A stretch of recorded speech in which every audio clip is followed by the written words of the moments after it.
সবল সমাজ ও অন্যান্য গণসংগঠনের সংগ্রামী নেতৃবৃন্দ, সর্বোপরি মঞ্চের সামনে যারা বসে আছেন তাদের প্রত্যেককে এবং বিভিন্ন গ্রাম থেকে আগত সান্তাল সমাজে মাঝি বাবা, জগমাঝি বাবা, পারগানিক বাবা, নাইকে বাবা, পারগানা বাবা সবাইকে যথাযোগ্য স্থানে প্রণাম, সম্মান, অভিনন্দন, ভালোবাসা ও জোহার নিবেদন করছি।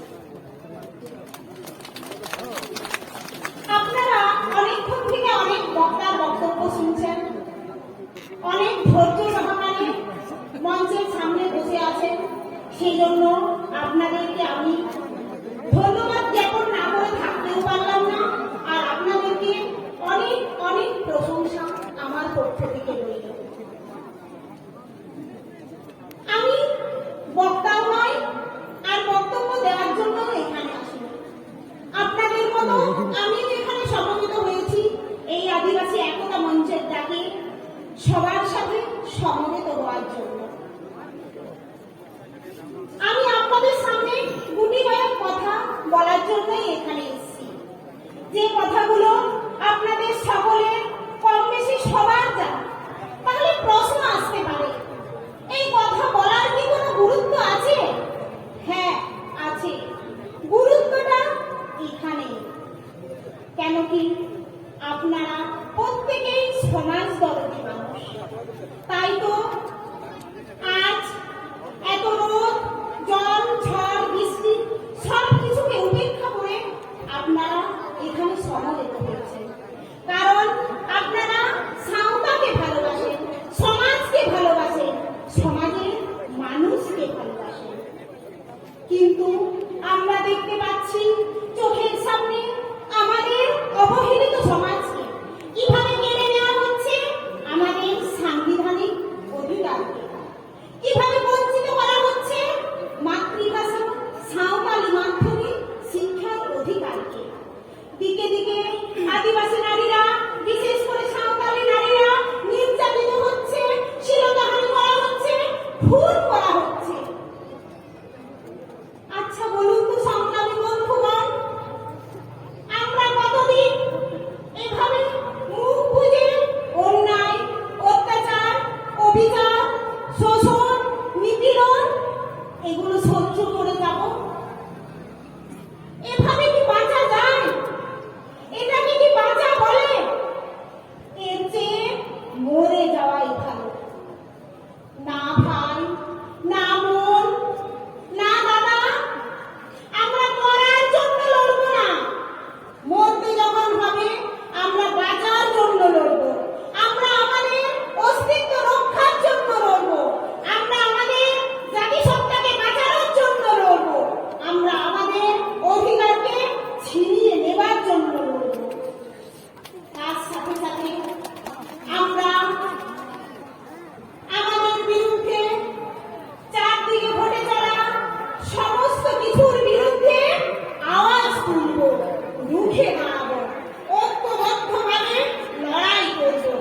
আর সেই জন্যই আজ এই আদিবাসী একতা মঞ্চের ডাকে আমরা এখানে সমবেত হয়েছি, ঐক্যবদ্ধভাবে লড়াই করার শপথ নেওয়ার জন্য। আমাদের ভালো মন্দ, সুখ দুঃখ, উন্নয়ন, শিক্ষা, স্বাস্থ্য সবকিছু দেখার দায়িত্ব রাষ্ট্রের। সেই রাষ্ট্র যখন তার দায়িত্ব পালনে ব্যর্থ, সেই রাষ্ট্র যখন কতিপয় মানুষের স্বার্থের কথা ভাবছে, তখন আমরা কেন আমাদের অধিকার রক্ষার জন্য, আমাদের অস্তিত্ব রক্ষার জন্য, আমাদের নারীদের সম্ভ্রম বাঁচানোর জন্য, আমাদের সংগ্রামী শহীদদের, বীর সিধু কানু, তিলকে মাঝি, বিরসা মুন্ডা, ফুলো ঝানুর দেখানো পথে উলগুলান করব, বিদ্রোহ করব,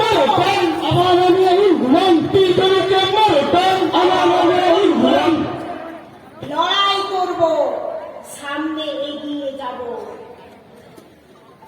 ভয় পাবেন না দাদা ভাই, নাই বা থাকলো গোলা বারুদ, নাই বা থাকলো বন্দুক, পিস্তল, হাতের কাছে যা কিছু আছে তীর,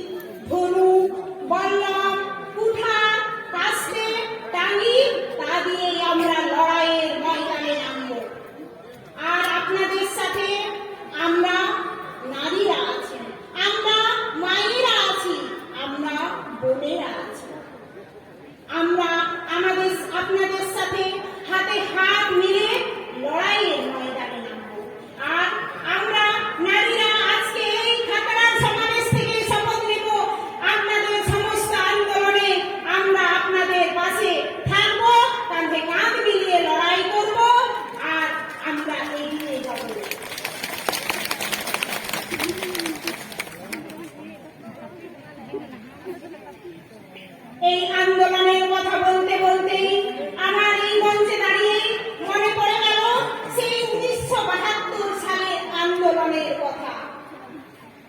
আপনারা সকলেই পড়েছেন, পরিবেশ বিদ্যায় আমরা পড়েছি চিপকো আন্দোলনের কথা। চিপকো শব্দের অর্থ হলো আলিঙ্গন করে থাকা, দুহাত দিয়ে জড়িয়ে ধরে থাকা। কি হয়েছিল না, সুন্দরলাল বহুগুণার নেতৃত্বে গ্রামবাসীদের, বিশেষ করে নারীদের অরণ্য নিধনের বিরুদ্ধে প্রত্যেকটি নারী গাছকে দুহাত দিয়ে আলিঙ্গন করে ধরে রেখেছিল।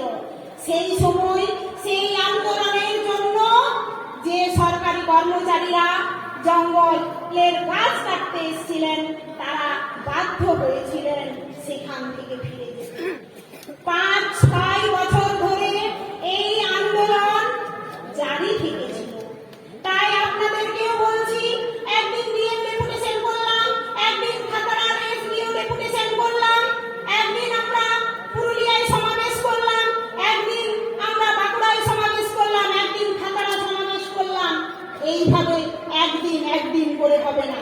আমাদের আন্দোলনও বছরের পর বছর, দিনের পর দিন জারি করে রাখতে হবে, যতদিন না আমরা আমাদের অধিকারকে ছিনিয়ে আনতে পারছি, যতদিন না আমরা আমাদের জঙ্গলকে রক্ষা করতে পারছি, ঠিক ততদিন। আর সবাইকে আবারও বলছি, আপনারা ঐক্যবদ্ধ হন, আপনারা হাতে হাত মেলান আর লড়াইয়ের ময়দান নামান। কারণ লড়াই ছাড়া আমাদের আর বাঁচার পথ নেই। আমাদেরকে লড়াই করতে হবে, লড়াই করে এগিয়ে যেতে হবে। আর যে আদিবাসীদেরকে আদিবাসী অন্তর্ভুক্ত করার চেষ্টা চলছে, দিকে দিকে নকল এসটি সার্টিফিকেটের বাজার ছড়িয়ে দিয়ে আমাদের সংরক্ষণের অধিকারকে আলাদাভাবে হরণ করা হচ্ছে। এই দুটোর বিরুদ্ধে আমাদের আগে রুখে দাঁড়াতে হবে। আর এই মঞ্চ থেকে আমরা সমস্ত সংগ্রামী ভাই মা বোনেরা শপথ নিয়ে যাব যে এই 2 বছর আগে যেমন করোনার জন্য সবকিছু স্তব্ধ হয়েছিল, আকাশপথ, জলপথ, স্থলপথ, আমরা যদি সেই সমস্ত নকল সার্টিফিকেটের বিরুদ্ধে লড়াই করি, তাহলে আমরা এই আমাদের আন্দোলনের মধ্য দিয়ে সমস্ত কিছুকে স্তব্ধ করব।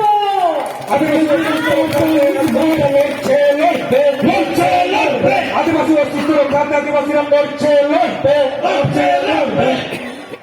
আর আদিবাসী মাহাতোদেরকে যদি এসটি অন্তর্ভুক্ত করা হয়, তাহলে আমরা যতক্ষণ আমাদের দেহে প্রাণ আছে ততক্ষণ আমরা লড়াই করে যাব। কবি সুকান্ত ভট্টাচার্যের সেই কবিতাটাই আমার মনে পড়ছে, যতক্ষণ দেহে আছে প্রাণ, প্রাণপণে সরাবো পৃথিবীর জঞ্জাল, এ শিশুকে এ বিশ্বকে শিশুর বাসযোগ্য করে যাব আমি, নবজাতকের কাছে এ আমার প্রিয় অঙ্গীকার।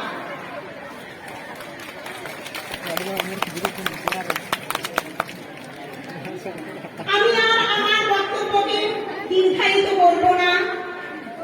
এরপর আমার জানা মারা সান্তালিতে 2-1টা কথা বলেই আমি আমার প্যান্ডেল ম্যাম, আপনি যেখানে থাকুন আপনি মঞ্চের পেছনে তাড়াতাড়ি চলে আসুন।